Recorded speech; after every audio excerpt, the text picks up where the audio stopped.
Thanks for tuning into the channel. It's a great day to be out for a ride. So today I'm out on my 2022 Classic 350 Reborn, we call it. This is the new version out, and I thought I'd do a little bit of a question, or maybe give answers to somebody that's on the fence at the moment thinking about buying one of these bikes, and they'd like to know a little bit about it. People I'm targeting are the ones that sort of coming in for a bike for the first time and just wondering, should they buy the new Royal Enfield 350 Reborn, simply because they've probably heard things about it from the past and they're an unreliable bike and they're not all that good. And I'm also talking to the guys that have got 500s, a couple of things they might not be happy with the bike, and they're just wondering if they do drop to a 350, will it be a better experience? Now, apart from that, the other thing I'm going to talk about is, I'll just make it quick. You know, I'm going to start that Cook Ride series shortly.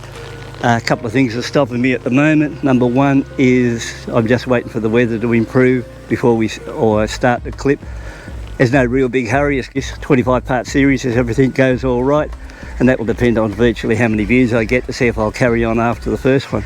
So that'll be about it. So I've got to make sure when I do it, I put it together well, or as best I can, make sure at least it's worth me trouble to go out there and do it. And in doing so, well, I'll be using the drone and everything else like that to hopefully put the series together to make the interest. They'll come back and check things out again. And the other thing is, right at the end, every one of those clips, in case you've got a Classic 500 and you're wondering about things, I've had those for a period of almost 10 years, had 15 of the bikes new, and I'll be giving a tip on each of those clips to tell you what may help you or what may not help you if you've got a Classic 500. And you know, who knows, it could save you a little bit of a drama out there if you're out along the road and strike a problem, and you could say, oh yeah, I heard Warren said that on the channel, because I've had a lot of experience with those bikes. I experienced most of the issues that have gone wrong with them, so I really know troubleshooting on that side, or ones I've had anyway. And you know, I think it could be a bit of help to someone, so I think I'll just put up one hint or one tip on each of the clips, and that may help you in the long term. So that bit aside now, that's out of the way, so we'll talk about this bike in general. So I've roughly put now, I think it's around about 80 kilometres on the bike. Just check. So we'll just swing her in gear.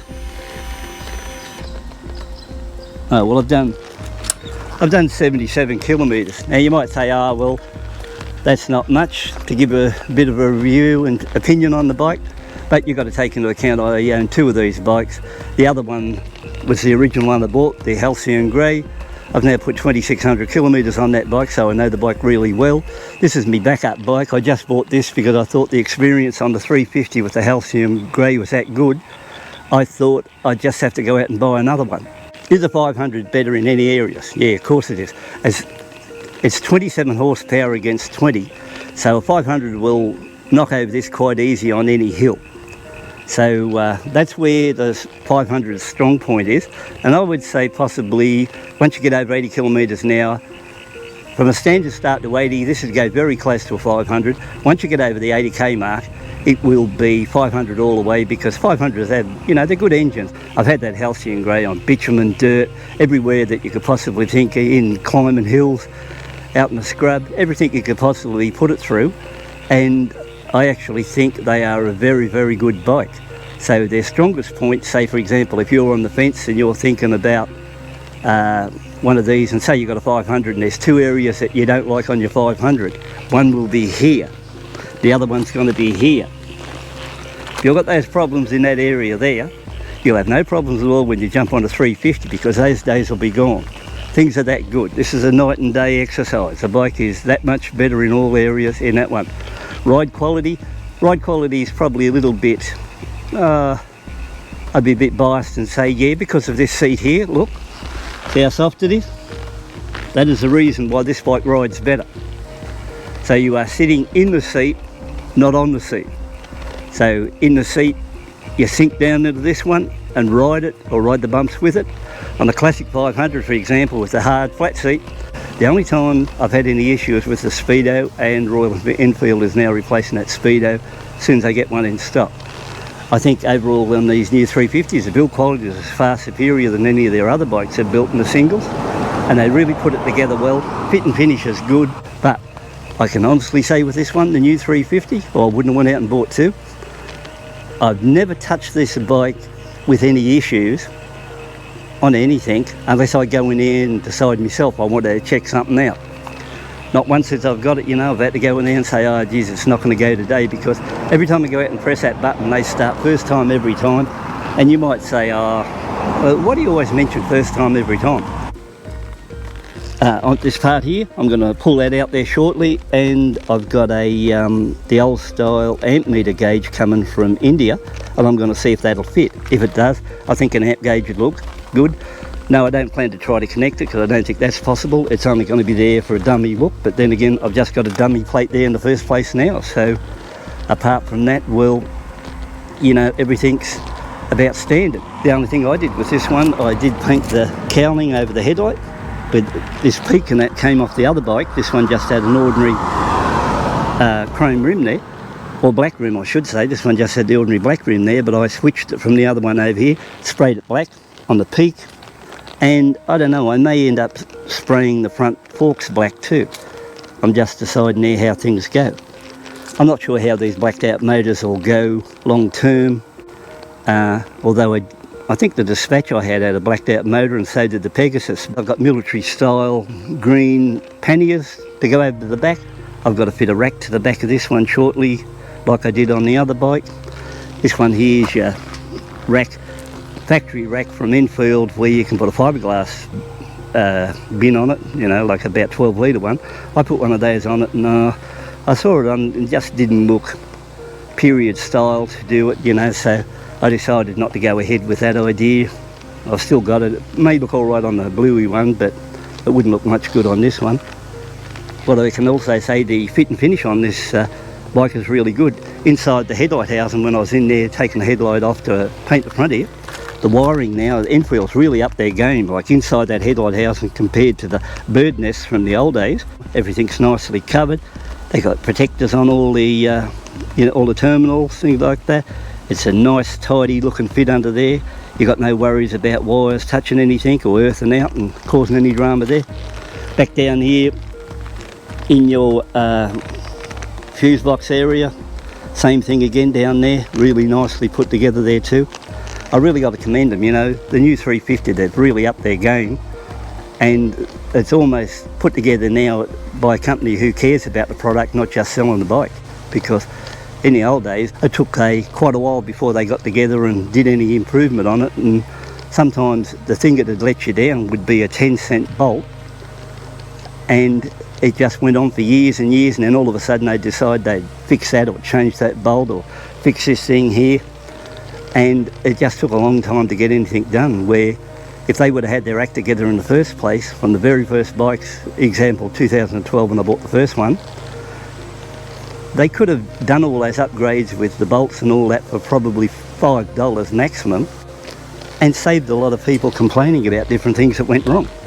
It would have been that simple, but you know, it's only when you get these things that come up and they only cost you a few cents, you wonder why they didn't do it. I've got the spring kit on the solo seat, which the spring kit doesn't serve any function. It's more of a dresser, where maybe on a C5 you do get a bit of ride experience from the spring seat, but take into account the C5 seat is a straight, like 4x2 platform straight across the thing, right, as hard as anything, where this one here, nice and soft. So this one here you actually sit in the seat, not on the seat. So from the rear end, when you look at it, it still gives the same look virtually as a C5. Now you've got all your springs there, and the best thing about it, it's a better ride. Yes, I reckon the reason it is a better ride is because the seat is so soft to start with, and you don't get bounced around. And I've not once, in 2,600 kilometres on the other bike, I've not once got off and thought, oh, I can hardly walk or something to that effect after a 200k run, because the ride's that bad, where, you know, the ride's really good on both bikes. And on the other version, the blue version I've got the touring seat on that. Now, the touring seat's a little bit different when you put the spring kit on compared to this one. When you put on the touring seat on, it appears to maybe, it either lifts the seat up a tad higher and faces it down towards the tank. because on this one I don't notice it, but when I get on the blue I can pick it straight away. You know, as soon as you do that seat mod. Now if you said to me, is the touring seat worth buying? Definitely. The touring seat's a better seat than this. So, and this is a pretty good seat.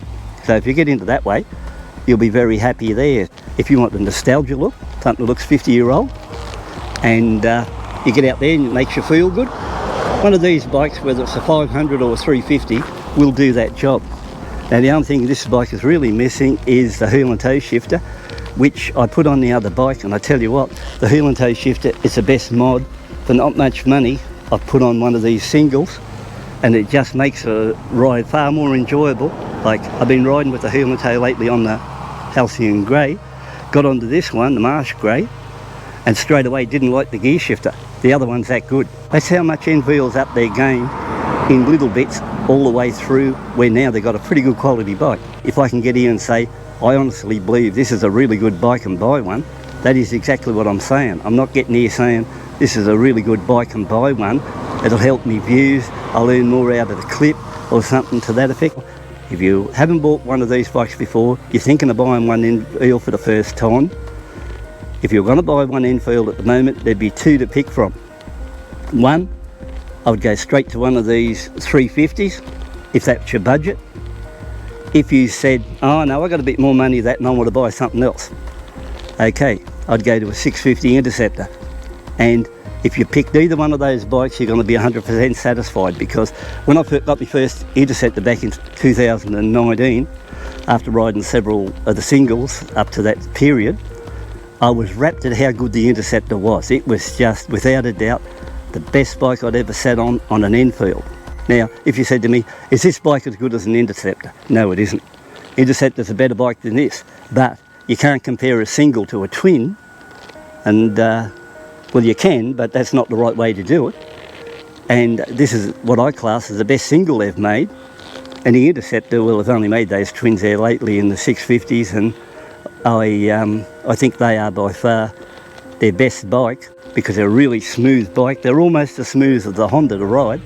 The Interceptor is a really great looking bike, and probably a better looking bike than this, but this one looks like it was made in 1960, where the Interceptor to me doesn't look like it was made in that era, probably early 70s, you know, like around the Norton Commando style looks and a couple of the other bikes. But this one here looks like it was in the 50s, 60s, and when you get out of it, it's just like you're getting the chance to ride an old bike. It is fuel injected, 100% reliable, and what separates you from a bloke who pulls up on a restored bike and this one here, if you've seen them both parked together and people come over to have a look, they would still look at your bike as much as his, but you know that you will be able to ride home and get home, where he might start the ride home and he'll be phoning somebody to get him home. That's the difference between the two bikes. And at the end of the day, you won't have to get there and tickle carburettors and wondering what's gone, or if your point's gone, or you got flood in your carby. You'll just come over to this bike here, press that button, put her in first. More importantly, when you put these bikes in first, they don't jump in gear or jump forward or cut out like some of the other bikes I'd had. Every time you go on these, you just put them in first gear, they just click in place, and then you release the clutch and away you go. I tell you what, these are really, really good bikes, and you know, anyone who comes and say they're no good really doesn't know much about bikes. More importantly, you're going to come back for the Ride and Cook series. There'll be tips on the 500 on that one, which should help you out. And I hope you enjoyed what I put together. And more importantly, it swings you into buying one of these bikes, because if you buy one, you'll be 100% satisfied. You're going to have a lot of fun, and it'll be the best 8 grand you ever spent.